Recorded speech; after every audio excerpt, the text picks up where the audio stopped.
Good morning, good afternoon, good evening. दोस्तों Kevin sir back from personal tutor. Standard 8th की history अब हम लोग देख रहे हैं. चैप्टर 1 का टॉपिक है east India company comes east. East India company अब ईस्ट में आ रही है. 1600s में ईस्ट इंडिया कंपनी एक ब्रिटिश कंपनी थी. ईस्ट इंडिया मतलब हमारे इंडिया को वो लोग इंडीज, ईस्ट इंडीज कहते थे, तो उस हिसाब से उसका नाम ईस्ट इंडिया रखा था. 1600 में ईस्ट इंडिया कंपनी एक charter, now what is charter? Charter is basically an order. एक ऑर्डर लेती है Queen Elizabeth one, queen of England से. एक चार्टर, एक फाइनल ऑर्डर रिसीविंग ले लेती है जिसमें उसको sole right for trade grant कर दिया था. Now what is sole right for trade? I will just highlight these things for you. I guess that would be better. या ये सोल राइट टू ट्रेड, ये जो है ना, दिस मीन्स कि अकेले सिर्फ और सिर्फ यही कंपनी ट्रेड एक्टिविटीज कहीं पे कर सकती है. इसके अलावा इंग्लैंड की कोई सी भी company British India, east India मतलब ये जो है हमारा इंडियन सब कॉन्टिनेंट है, यहाँ पर ट्रेड कर पाएगी. ये एक मोनोपोली हो गई थी. अब इस चार्टर के बाद में ये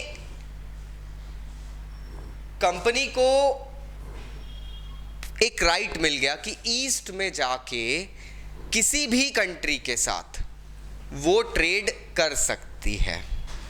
किसी भी कंपनी के साथ वो नए ट्रेड रिलेशंस बना सकती है और उसका इंग्लैंड में कोई कॉम्पिटिटर होगा भी नहीं. ठीक है. अब ये जो मर्केंटाइल ट्रेडिंग कंपनीज उन दिनों जो थी ना, ये जो भी ये मर्केंटाइल वगैरह करती थी, जो भी प्रोडक्ट लेना देना, इनका मेन काम पता है क्या होता था? ये क्यों ऐसे कंपटीशन में मतलब से बचते थे, क्यों ऐसी चीज़ों से ये दूर होना चाहते थे? क्योंकि एक सबसे बेसिक बात बताऊंगा मैं आपको. एक कंपनी जब कहीं पे बिजनेस करने जा रही है, एक दूसरी कंपनी वहाँ बिजनेस करने आती है, तो कंपटीशन शुरू होता है. अब इन मर्केंटाइल कंपनीज को कंपटीशन नहीं चाहिए था, तो ये क्या करते हैं, ये एक रॉयल चार्टर बनवा लेते हैं क्वीन से कि भैया हमारे अलावा और कोई कंपनी इंग्लैंड की इसमें मतलब इंडल्ज करेगी ही नहीं. तो उस रीज़न से ये सारी चीज़ें हो जाती है. ये क्यों ऐसा भी करना चाहती थी? क्योंकि इन कंपनीज़ का पता है मेन मोटिव क्या होता था? इन कंपनीज़ का मेन मोटिव होता था to go ahead and earn profit. कैसे? भैया देखो, कंपटीशन में आपको रेट कम करना पड़ता है. प्रॉफिट कैसे होता है? आप रॉ मटेरियल ऐसी लैंड से, जैसे इंडिया हमारी कंट्री है, यहाँ से चीप रेट पे रॉ मटेरियल ले लो, इंग्लैंड में उसको हाई रेट पे बेचो. कंपटीशन होगा तो दो कंपनीज होगी, दोनों रेट अप डाउन करती रहेगी, गड़बड़ होगी. That was the thing that was meant to do. अब एक प्रॉब्लम हो गई.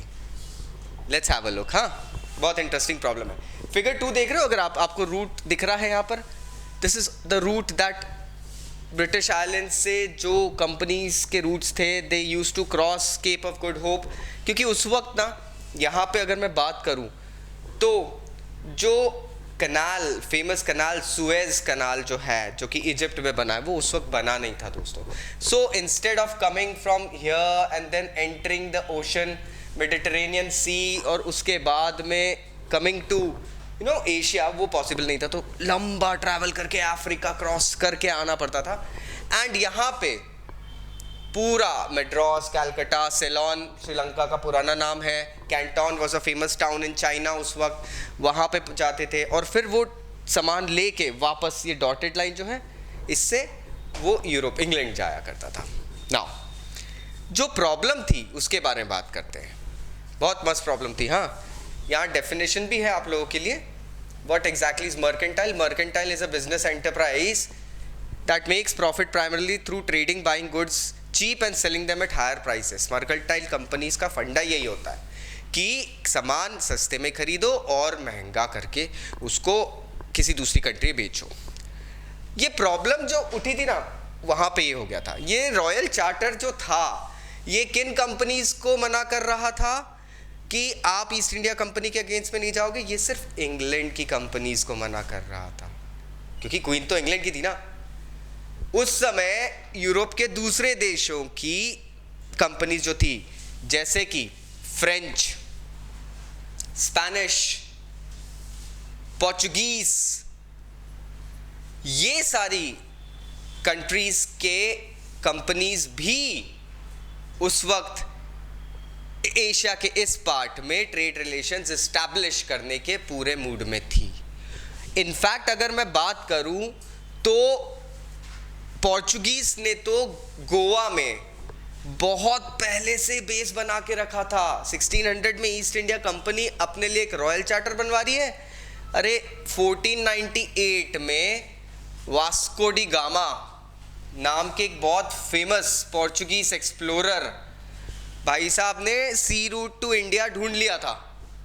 केप ऑफ गुड होप से क्रॉस करके पूरा नीचे से घूम के साउथ अफ्रीका पार करके इंडियन ओशन, अरेबियन सी आके बिल्कुल उन्होंने ढूंढ लिया था ट्रेड रूट। और गोवा में in fact I have visited that place, you know, it's in ruins right now. It's in old Goa. I still remember near Pilar. Pilar is a city in Goa. Goa is a state, please remember. But इतना छोटा state है कि आप एक दिन में पूरा state घूम लो 2 बार। होता क्या है कि when you go to Pilar, वहाँ पर ना एक बहुत ruins में एक गेटवे बना हुआ है, and I've read the name. Vasco da Gama had landed at that very place. 1492 में अमेरिका का रूट ढूंढ लिया गया। उसके बाद में 1498 में इंडिया का रूट ढूंढ रहे हैं। वास्को डी गामा आ गए थे, चलो ये तो हो गए पोर्चुगीज। अब आते हैं डच भी आ गए थे इंडिया। इनफैक्ट डच लोगों के तो रिलेशंस हम अगर बात करें तो टीपू सुल्तान वगैरह के साथ काफ़ी ज़्यादा थे। सो ये चीज़ हो चुकी थी कि दूसरी मर्केंटाइल कंपनी और दूसरे नेशंस अपना इंटरेस्ट फाइंड आउट करने के लिए इंडिया पहले से आ चुके थे। अब ये चलो ठीक है, कोई बात नहीं, लेकिन यहां पे कॉन्फ्लिक्ट शुरू हो जाता है। सारी कंपनीज जितनी भी इंडिया, जितने भी ट्रेडर्स हम कह सकते हैं, जो भी कंट्रीज वगैरह इंडिया आई थी दोस्तों, उनको ना एक चीज कॉमन दिख रही थी। Everybody wanted to purchase the same thing. India के स्पाइसेस, ठीक है, पेपर, क्लोव, कार्डमम, सिनेमन क्या होते हैं, you know that I guess. ये सारी चीजें, कॉटन, सिल्क, ये सब चीजें यूरोप में एक बहुत बड़ा मार्केट बनाती थी। बहुत डिमांड थी इनकी, इन चीजों की डिमांड थी, हर कोई को यही चीज चाहिए थी।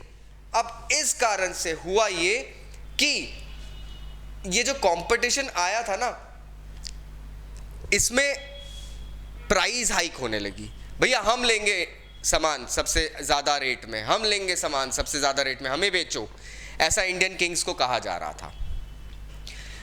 अब इस चक्कर में प्रॉफिट नीचे जाने लगा इन कंपनीज का। धीरे धीरे हुआ ये कि ये यूरोपियन नेशंस की जो अलग अलग कंपनीज आ रही थी, British east India company, Portuguese east India company, ये कंपनीज धीरे धीरे एक दूसरे को एलिमिनेट करके, इरेडिकेट करके, पुश करने के मूड में आ गई थी। बहुत फियर्स बैटल्स भी हुए हैं इनके बीच में। इन बैटल्स की अगर मैं बात करूं तो 17th और 18th सेंचुरी के बीच में कॉमन सी बात थी, एक दूसरे की शिप्स को डुबोना, ब्लॉकेज कर देना, मतलब कुछ शिप्स खड़ी कर देना, इस रूट से कोई और आ नहीं पाए, ये सारी चीजें करना, सारी प्रॉब्लम्स शुरू होने लग गए थे। So we know that issues were rising. Trade अब कैसे होने लगा था? आर्म्स के साए में, फोर्टिफिकेशन किए जाने लगे। अगर मैं बात करूं तो फोर्ट विलियम जो कि ब्रिटिशर्स ने बनाया था, वो फोर्ट विलियम एक आज भी अगर हम साउथ इंडिया और कैलकाटा साइड अगर हम बात करते, फोर्ट विलियम क्यों एक तरीके से एक एनक्लोजर बनाया था ताकि वहाँ पर दुश्मन सेना नहीं आ पाए या रिबेल्स नहीं आ पाए। फोर्ट विलियम इसलिए बनाया गया था, वहीं पे वर्कर्स रहते थे, वहीं पे ट्रेडिंग भी होती थी, वहीं से पोर्ट से शिप्स भी निकलती थी, बस वो शिप्स कांस्टेंट साए में रहती थी। And you know they were armed with cannon balls and all the things, machetes, gun machete and all everything were there, rifles were there, ये सब चीज़ें होती थी। क्योंकि ये जो ट्रेड था ना ये बड़ा प्रॉफिटेबल था। एंड इस ट्रेड के चक्कर में बहुत बार लोकल रूलर से भी इन यूरोपियन कंट्रीज के कॉन्फ्लिक्ट्स हो जाते थे। सो हम ये समझ सकते थे कि उस वक्त ट्रेड अगर आपको करना है तो आपको कुछ ना कुछ पॉलिटिक्स करना पड़ेगी, आपको लोकल रूलर्स के साथ कुछ सेटिंग करना पड़ेगी, आपको कुछ चीज़ें डेवलप करना पड़ेगी, वो सारी चीज़ें हो रही थी। सो अगले वीडियो में will see how this all started to happen. Please stay tuned. कुछ डाउट्स है तो नीचे कमेंट बॉक्स से कमेंट जरूर करना। Thank you very much, take care, bye bye.